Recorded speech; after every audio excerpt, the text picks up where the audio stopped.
Here we are at Connor's Pub, do a little Connor's Pub stories, but we're going to talk about the original organizations that were a part of it, and one of the main ones was Rugby, the Indianapolis Rugby. And Denny Connor, you were part of it, Terry Rankin, and also Dave Toth. How you doing, guys? You guys doing all right today? Very good. Want to get in there. Thank you. Okay, so let's just start out with Denny. When did you first acquire the bar, and were you already involved in rugby at that point? Yeah, I've been in rugby for 10 years almost when I bought the bar in 80, I think. In 80? And, yeah. So, but I've been playing rugby since 71 or 72. So, when I first started playing rugby, and I played on several different teams, but the team that I had the most fun with was which is now the Indianapolis Rugby Club. But we after practice, it was pretty traditional to go get a cold beer after practice, and we visited several different establishments on the north side. Charlie's was one of them. It was just north of Kessler on Michigan Road, and then the Bulldog became the hangout.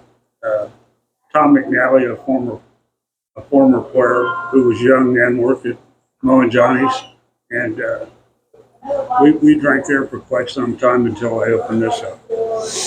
And when you opened it up, you said it was in 80, and Yeah, and J-Boy had it the year before you. Is that right? yeah, maybe a year and a half. So this became kind of a mainstay for not just one team or multiple teams that would come together. Well, by that team there was two teams then, wasn't it?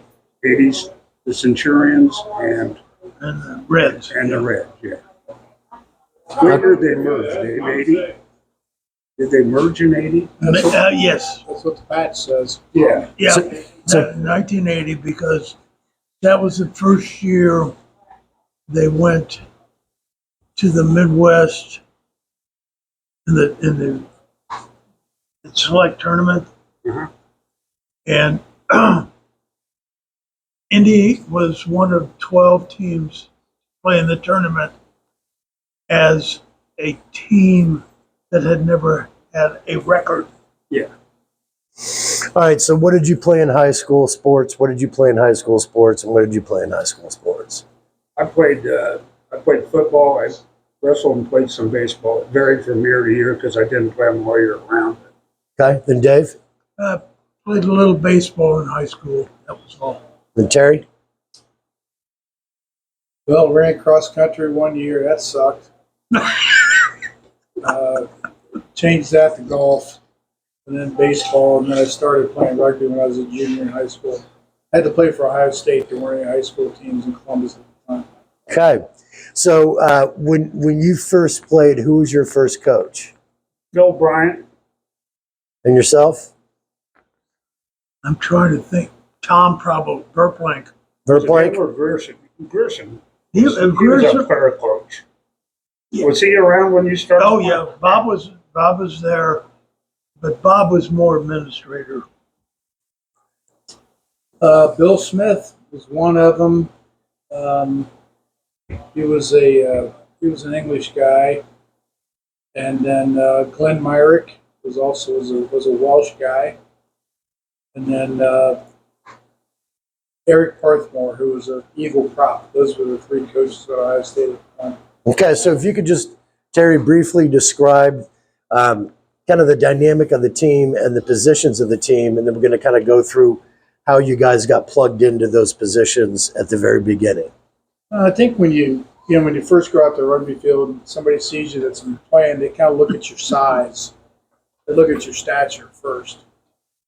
Big, shorter, squatty, powerful 250 pounders at the time were usually props.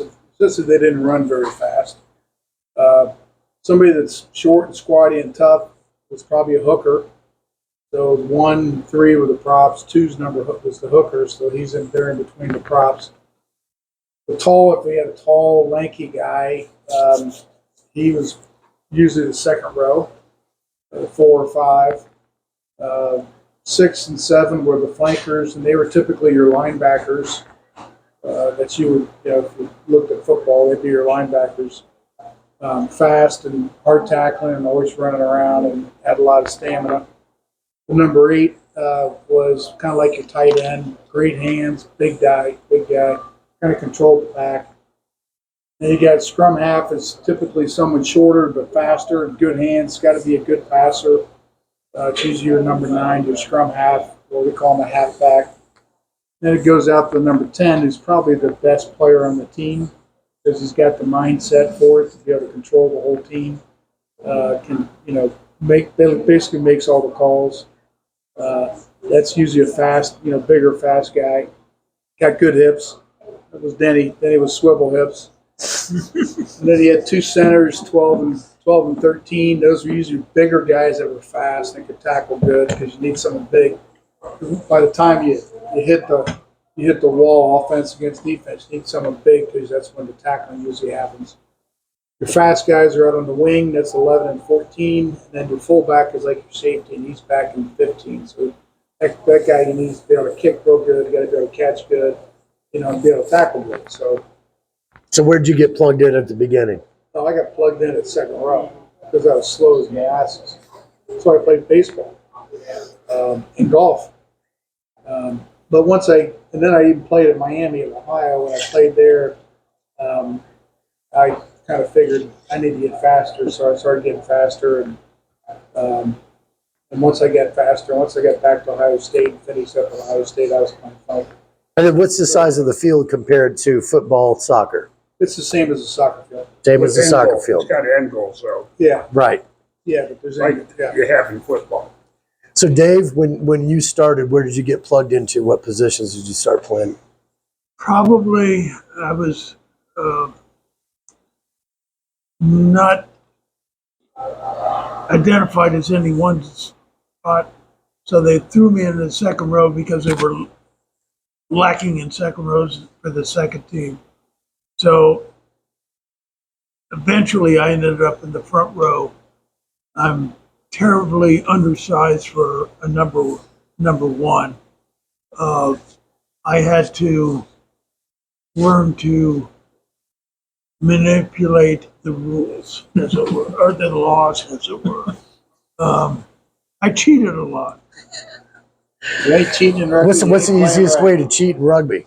All kinds of ways. So the Experience. it is experience, but also at the time, the scrum at the time was not as well regulated by the referee.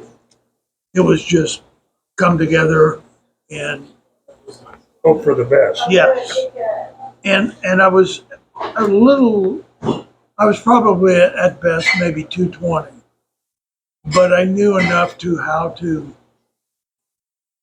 manipulate the opposition. Plus, you're always going against, typically at our level, number 3 that were huge guys, but not fit.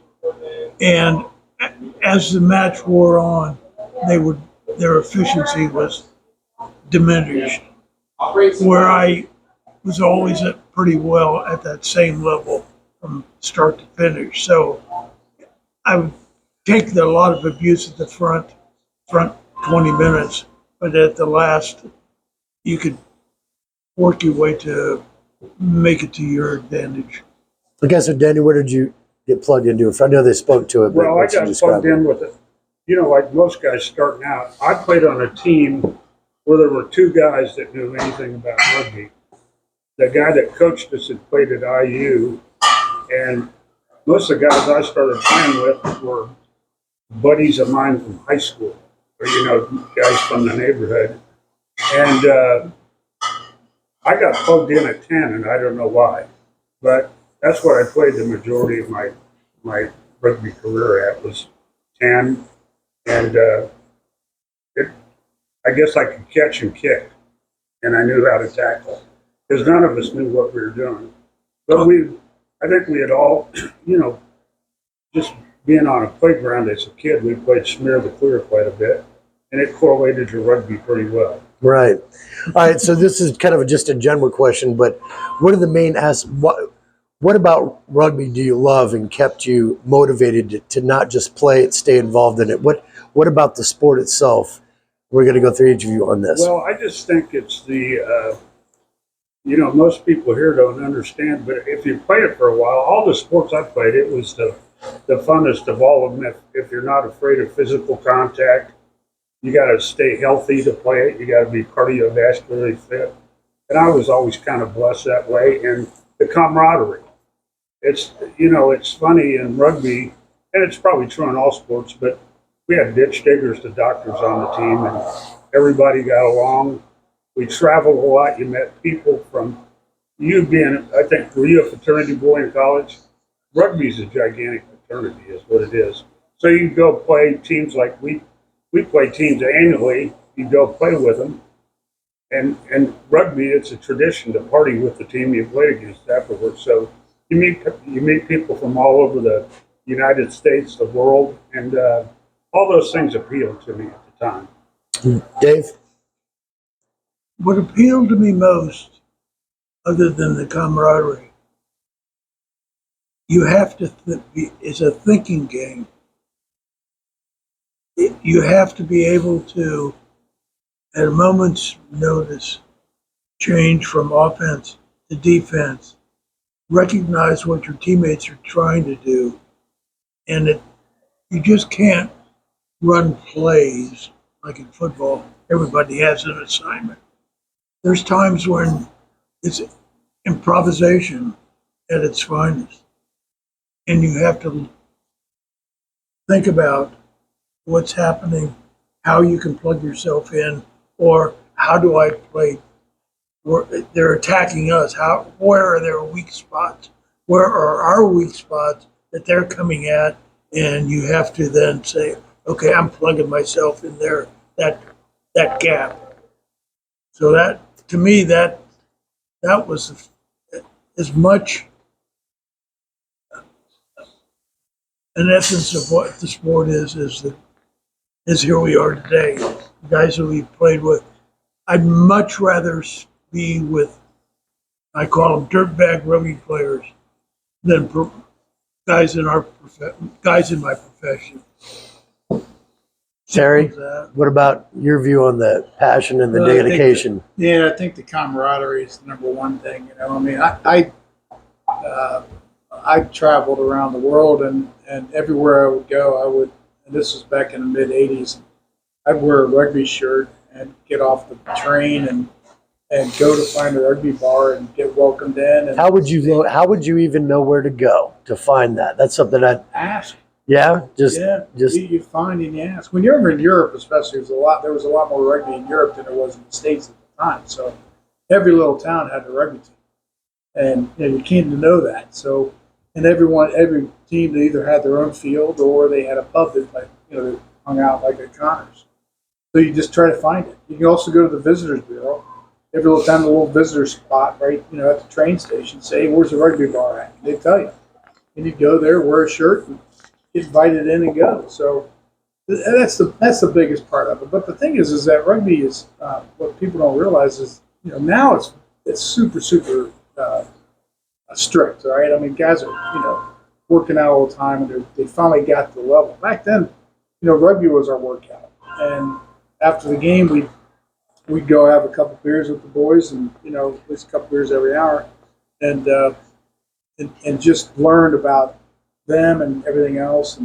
But the competition was just incredible, and I was probably one that liked practice more than I liked the game, simply because we just worked our ass off. I loved doing that. So the camaraderie is the number one thing for me for at the level where we first started, all of us, it was a counterculture sport. Back in the 70s, it was people would view us on campus or wherever.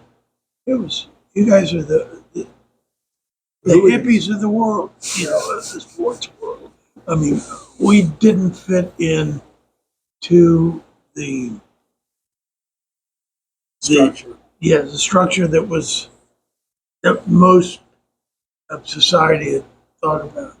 You were the guys that had those crazy parties on campus, which almost came back to haunt us 20 years later because the parents of the kids remember what it was like back in the 70s and 60s when those rugby players were out doing unspeakable things.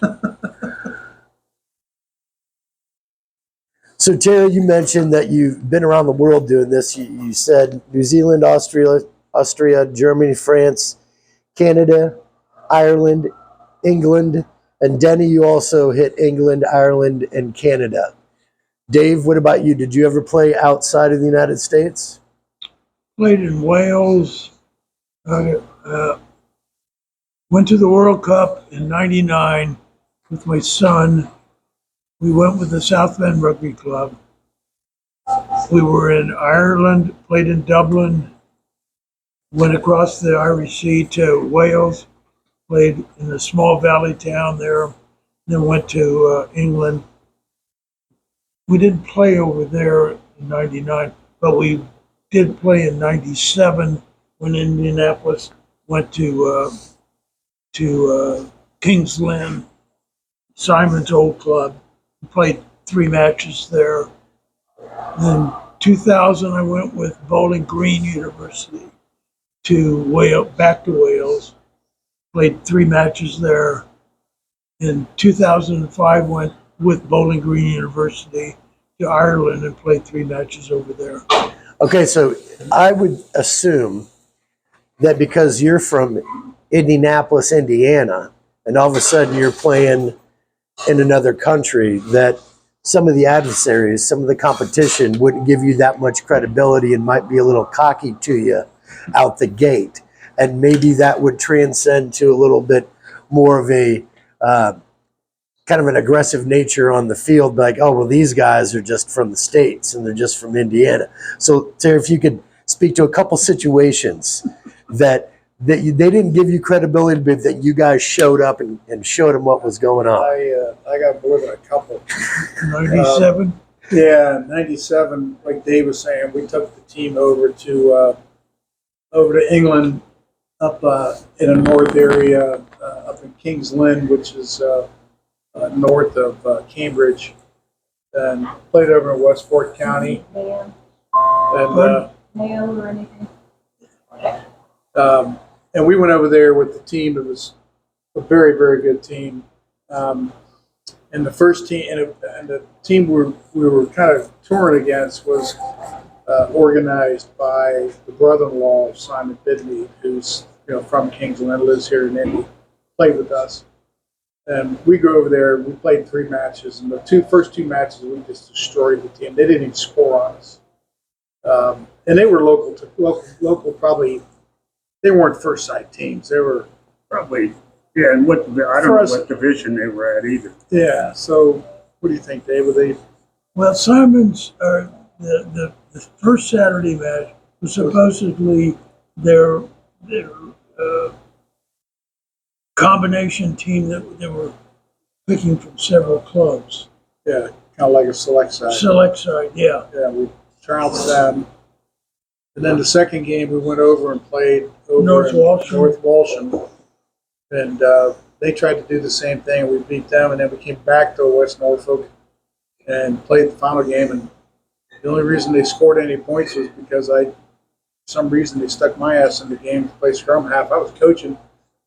I run and hit this old guy late, and ball comes, he kicks the ball, and the light's right in front of the post, and they were down, it was 19-0 maybe, or 20-0, I don't know, it was 15-0, and they ended up going for the points so they get points on us. So we only had 3 points scored us on the whole time, so they didn't take it serious at all. But traveling through, when I traveled through Europe, they come in and say, "There's rugby in America?" They didn't even know there's rugby. There's still people I see today saying, "I didn't even know there's even rugby here." Then you go out and start playing. And by '85, I was pretty decent. Yeah.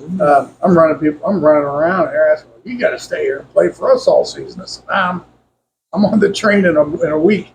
So no one really knows about it. And there's still, majority of the people in the United States don't know about rugby. Don't know there's rugby here. There's foreigners that come in and visit for whatever reason. Didn't know there's a rugby. There's a South African guy in Zionsville who played for South Africa and played for Leinster up in Ireland. And he's been here. He didn't even know there's rugby. We finally told him it was. Now he's coaching the dang high school team in Zionsville, and they're doing good. So it's always like that, and it'll be like that until, we're on ESPN all the time. So Dave, what about you? Where were some hairy situations that ended up going down, or sometimes they didn't really give you the credibility and you guys ended up doing what you did?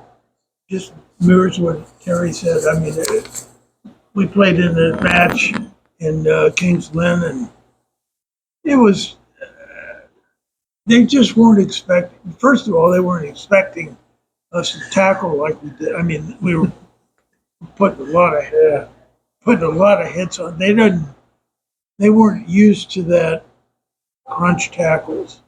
And so, but then when I went over with Bowling Green, we were playing university sides, and they were in good shape. They took us seriously, and those were good matches. But we were always, at the end of the day, we were always second best because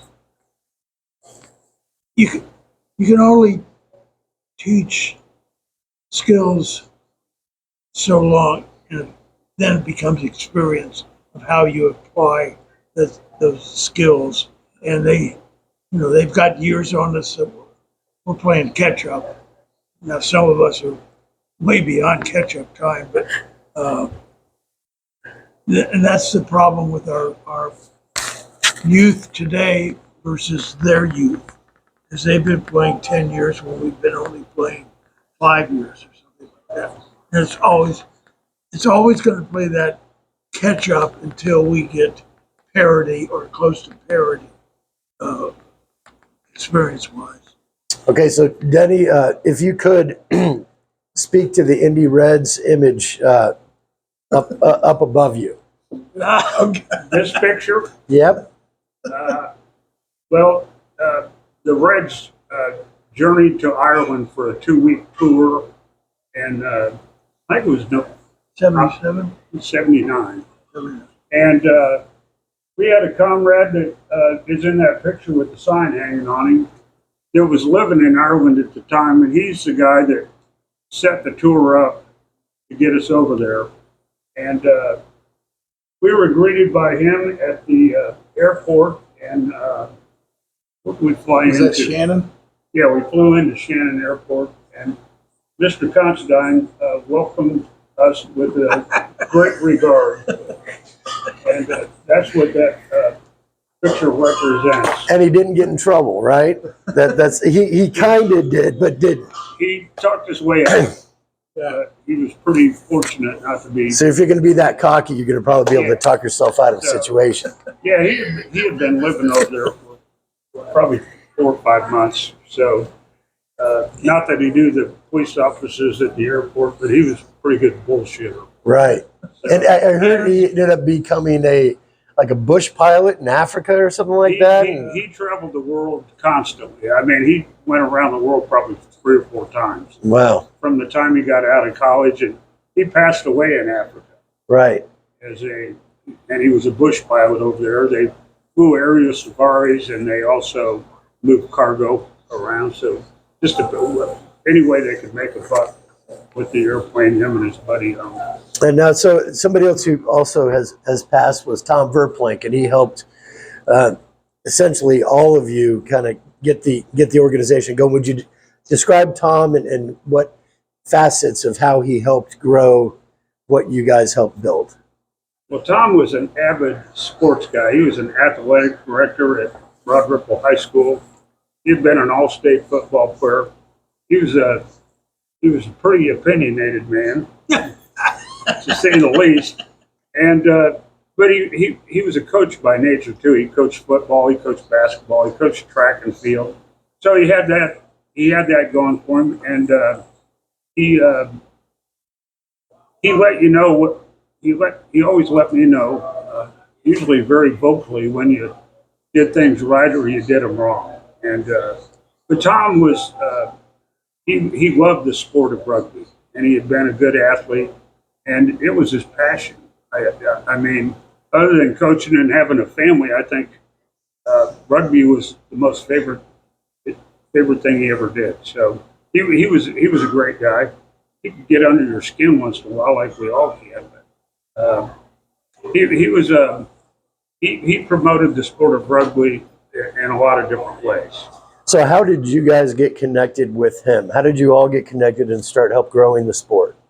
I think it was probably, I enjoyed playing it, and like Dave said, the earlier you can teach anybody something, the better off you are. And that's why a lot of, rugby is probably the 34th most played sport in the world. It's not big here, but if you go to New Zealand, it's like Indiana basketball. Every kid that comes out of mama's chute, he probably gets a rugby ball the first day he's born, he and or she.